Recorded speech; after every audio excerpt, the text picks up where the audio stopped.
아나운서 공화국 9번째 이야기 시작하겠습니다. 미투 운동이 전 사회적으로 번지고 있습니다. 그래서 저희 아나운서 공화국에서도 미투 운동 그리고 이 문제에 대해서 함께 고민해 보는 시간을 앞으로 계속 가지려고 합니다. 오늘 첫 시간인데요. 김보람 변호사님 모셨습니다. 김기덕 감독과 연출가 이윤택 사건 피해자들의 공동 변호를 맡고 계십니다. 안녕하세요. 네, 안녕하세요. 김보람 변호사입니다. 네, 안녕하세요. 네. 지금 그러면 공동 변호인단의 한 분이신 거죠? 예, 그렇습니다. 그 이윤택 그 피해자 지원하는 변호사들 같은 경우는 101명이 지금 모였거든요. 그래서 네. 그 중에 저는 한 명이라고 생각하시면 되겠습니다. 네. 그렇군요. 지금 굉장히 이 일들로 많이 바쁘실 것 같은데 네, 지난주에 또 PD수첩에서 김기덕 감독의 성폭력에 대해서 나갔잖아요. 네. 그 이후로 또 굉장히 많은 분들도 충격도 받으시고 네, 사회적 파장이 굉장히 큰데요. 예, 그 사람들이 굉장히 공분하고 있고 이전에 거장이다 뭐 아니면 김기덕 사건뿐 아니라 우리 사회에서 이렇게 존경받는다고 했던 사람들이 그 이면에 그리고 또 제일 나쁘다고 생각하는 부분이 이 권력형 성갑질 비슷하게 자기보다 훨씬 미약한 상태에 있는 피해자를 상대로 너무나 좀 악의적으로 가해진 성폭행들이 많아가지고 저희도 이번 일을 계기로 굉장히 공분하고 주변을 더 돌아보고 또 제보하고 싶다는 분들도 또 많이 이렇게 생기고 있습니다. 네, 그럴 것 같아요. 많은 분들이 예. 또 성폭행을 당했던 분들도 용기를 많이 내실 수 있고 또 그렇지 맞아요. 않은 분들도 굉장히 공분을 사고 네, 있고 사회에 굉장히 많은 변화가 있는 것 같습니다. 네. 근데 그 중에서도 이 김기덕 씨 편은 여러 가지 좀 충격적인 일들이 많이 있었던 것 같아요. 그것도 한두 번이 아니라 몇 년에 걸쳐서 뭐 수십 건, 뭐 많게는 수백 건이 될 수도 있겠죠. 그런 일들이 있었던 것 같은데 뭐 그런 사례들에 대해서 저희가 다시 한번 좀 얘기를 좀 했으면 좋겠어요. 그러니까 저희는 그 PD수첩에도 보도된 피해자들 중 한 분을 지원을 했던 거고요. 그래서 그 피해자분이 그 PD수첩에서 말씀을 주신 걸로는 이제 좀 말씀드리기도 민망하죠. 그래서 김기덕 감독이 그 피해자에게 그 세 명이서 같이 자자는 취지로 권유를 했고 여배우 2명과 김기덕 감독이 그렇게 자자는 취지로 해서 이를 거절하자 굉장히 혼이 났다 이런 취지로 이렇게 언론에서도 보도가 됐었죠. 피해자도 이렇게 진술하고 계시고요. 그러니까 그 자체로도 저희는 되게 놀랐는데 실제 사건에 들어가 보면 저희가 밝히기는 좀 수사가 완전히 끝난 사건이 아니라서 밝히기 어려운 그런 좀 낯뜨거운 부분들은 또 더 있습니다. 네, 제가 봤던 것 중에 굉장히 충격적이었던 거는 김기덕 감독뿐만 아니라 배우 조재현 씨. 그러니까 어떻게 생각하면 이 두 분이 친분이 굉장히 있고, 그리고 이런 이 성폭력 사건에 있어서 계속 같이 연루돼 있는 그런 느낌을 받았거든요. 오랜 기간 동안 두 분이 함께하면서 저희도 그때 사건을 했을 때 조재현 씨 얘기도 잠깐 나오긴 나왔었는데 저희가 뭐 피해자 진술 그 조재현 씨까지 고소하거나 뭐 참고인으로 해달라고 하고 뭐 적극적으로 그렇게까지 하진 않았는데 저희도 이제 방송을 보고 조재현 씨가 그 저희 피해자뿐만 아니라 다른 피해자들하고도 또 연관이 되어 있구나 이런 부분에 방송이 되는 거 많이 놀랐고요. 그리고 피해 여배우들은 얼마나 무서웠을까요? 어리고 경력도 짧고 이런데 그 김기덕 감독은 영화계에서 완전 거장이고 조재현 씨 같은 경우는 영화 배우 중에서 굉장히 선배 배우고 되게 인정받는 배우 아닙니까? 그래서 더 거부하는 게 얼마나 힘들었을까? 그 둘이 되게 뜻이 맞았다 그러면 그 피해 여배우 입장에서는 굉장히 공포에 질릴 수 있었겠다라고 저는 생각이 듭니다. 그러니까 그 피해 여배우는 그 PD수첩에 의하면 감독과 조재현 씨와 심지어 조재현 씨의 매니저에게까지 번갈아 가면서 그리고 서로 경쟁하듯이 성폭행을 그렇게 했다는 거죠.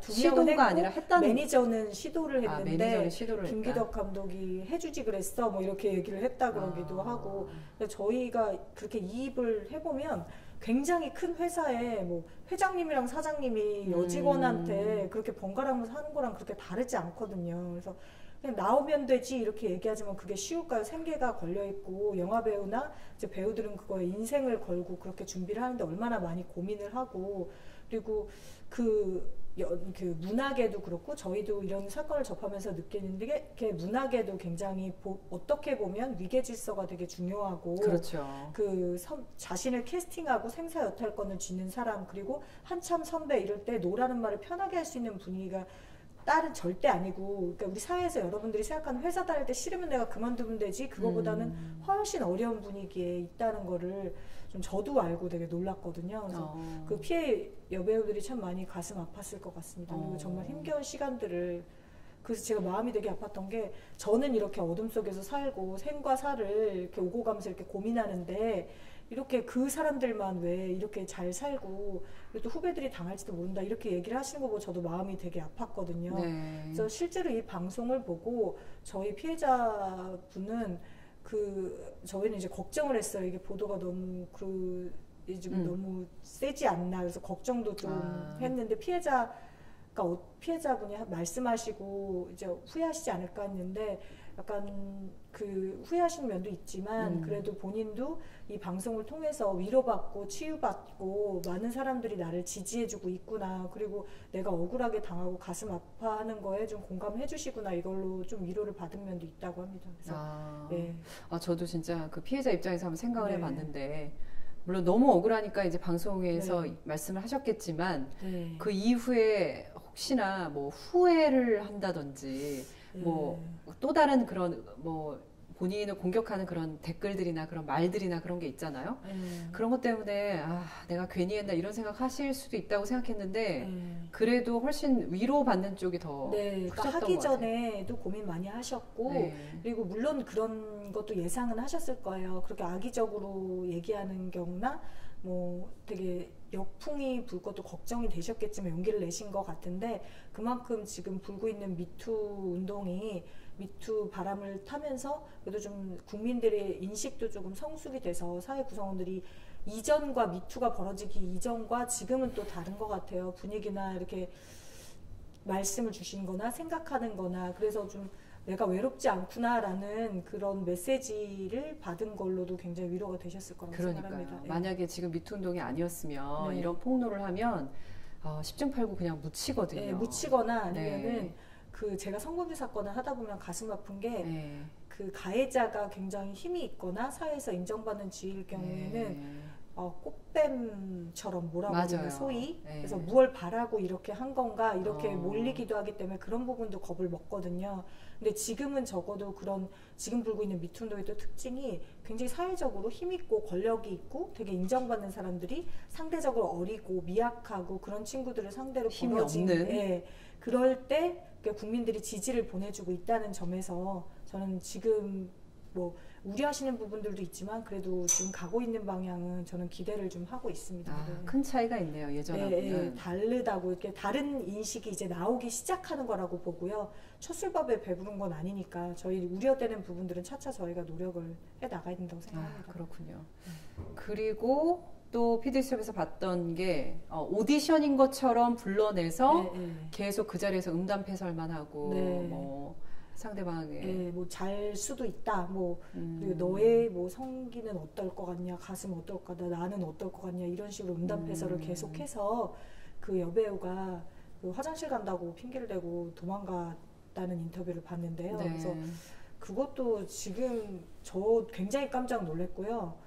그러니까 사실 저희 비유하자면 면접 보러 면접관이 와가지고 그렇게 한 거랑 똑같지 않습니까? 그러니까 생각할 수 없는 일이죠. 그러니까 그렇죠. 근데 그 감독님들이, 다른 감독님들도 다 요즘에 그렇게 하진 않는다고 생각을 해요.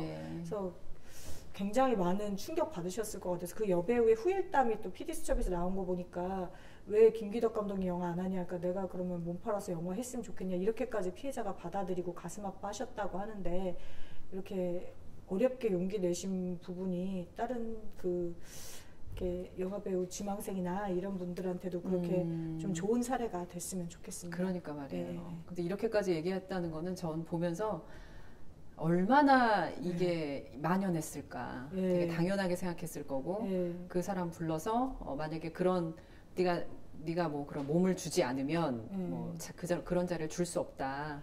뭐 그런 뉘앙스의 말들을 뭐 수도 없이 했을 것 같다. 그동안 묻혀져 있었을 뿐이지. 가슴이 아팠던 게, 그 선배한테 도움을 요청했는데, 여자 선배한테 영화판이 다 그래, 영화계가 그래, 이렇게 얘기를 했다는 게 방송에 나왔어요. 맞아요. 그래서 제가 그게 너무 마음이 아프면서 그렇게 어린 친구들이 얼마나 절망했을까.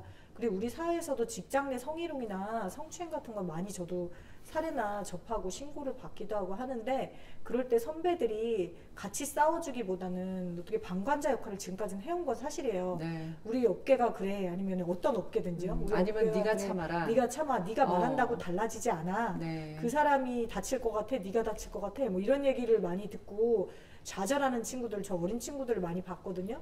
저도 돌이켜서 생각을 해보면 제가 변호사 경력이 이번에 11년 차가 들어가거든요. 예. 근데 저도 초년병에 제가 그게 성희롱인지 모르고 들었던 그런 말들 그리고 네. 그런 터치들을 뭐 이런 거를 생각을 해보면 그 지금의 저한테 그렇게 할 수 있었을까. 그리고 어린 후배들이 제가 지금 저도 이번에 생각한 게 나의 후배들이 그런 일을 당하면 난 결코 가만히 있지 않겠다. 네. 그리고 그때 그 선배들이 그렇게 적극적으로 해주는 게 굉장히 도움이 되겠구나. 그리고 그 사회에 발 디딘 사회 초년병들이 얼마나 그렇게 선배들이 그렇게 말할 때 좌절감을 느낄까요? 그 영화 배우는 더 그랬을 거라고. 일반 회사원은 솔직히 뭐 극단적으로 말씀드리면 그만두고 다른 데로 이직을 하기가 좀 더 용이하지 않습니까? 영화 배우들은 자신을 불러줘야 되는 직업이다 보니까 더 절망감이 크지 않았을까를 생각합니다. 맞아요. 예전에 저도 이렇게 반성을 해보자면 그런 비슷한 일이 있다고 해도 그냥 그걸 말하는 게 오히려 나에게 더 피해가 있을 거라는 생각을 했었고 저도 그런 생각을 했었고 네. 좋은 게 좋은 거다라고 그냥 다시 안 하면 되겠지. 그러니까 심각하지 않다고 받아들였다는 것도 문제가 있는 것 같고 네. 주변의 사례들을 봐도 네. 근데 좀 더 이 미투 운동을 통해서 후배들이 조금이라도 그런 일을 당했을 때는 내가 선배로서 방관자가 절대 되지 말아야지 이런 생각도 했고 그죠. 그리고 그 여배우들은 정말 힘들었겠구나 이런 생각을 했습니다. 그러니까 피해자들 입장에서도 그러니까 여성이 될 수도 있고 뭐 물론 남성이 될 수도 있죠. 그러니까 그 피해자 입장에서도 앞으로 이제 인식을 바꾸는 계기가 되지 않을까. 이거를 뭐 당연하게 받아들이거나 말할 수 없다가 아니라 이제는 당당하게 말할 수 있다. 그렇게 말해야 후배들한테 그런 일이 다시는 안 벌어지라는 생각이 들었어요. 그리고 제가 덧붙여서 말씀드리자면은 남성분들의 이런 직장 내 성희롱, 성폭행 피해 사례도 15%가 넘어요. 그러니까 그거를 저는 이제 이걸 남성 대 여성 프레임으로 얘기할 수 없는 문제라고 생각하고요. 여자가 많은 직장에서는 어찌 보면 성희롱, 성폭력은 그 집단의 그 권력을 어디에서 쥐고 있느냐더라고요. 본질을 오랫동안 이제 사례들을 보니까. 근데 오히려 그리고 남자분들이 용기를 못 내게 만드는 분위기도 있어요. 남자가 쪼잔하게 뭐 이런 식으로 그런 걸 말하냐. 창피하다. 창피하다. 자존심 상한다. 너도 좋았던 거 아니야. 뭐 이런 식으로 2차 피해를 당한 사례들도 많아요. 그래서 이 건 이후에도 미투로 저희가 남자분들이 피해 사례를 조심스럽게 녹화하는 경우들도 있거든요. 그래요. 그러니까 이제는 여자분들 사회 진출도 많기 때문에 이런 부분도 여자분들도 나는 아니겠지 이렇게 생각하지 마시고 그런 부분도 좀 주의를 해주셨어요. 그러니까요. 그래서 이 미투 운동이 남자와 여자의 싸움이 아니라 권력 구조, 맞습니다. 권력을 가진 사람과 그렇지 않은 사람의 싸움이다라는 얘기가 있는데 굉장히 와닿더라고요. 네, 권력형 저는 성적 갑질이라고 생각하거든요. 권력형 성갑질. 맞습니다.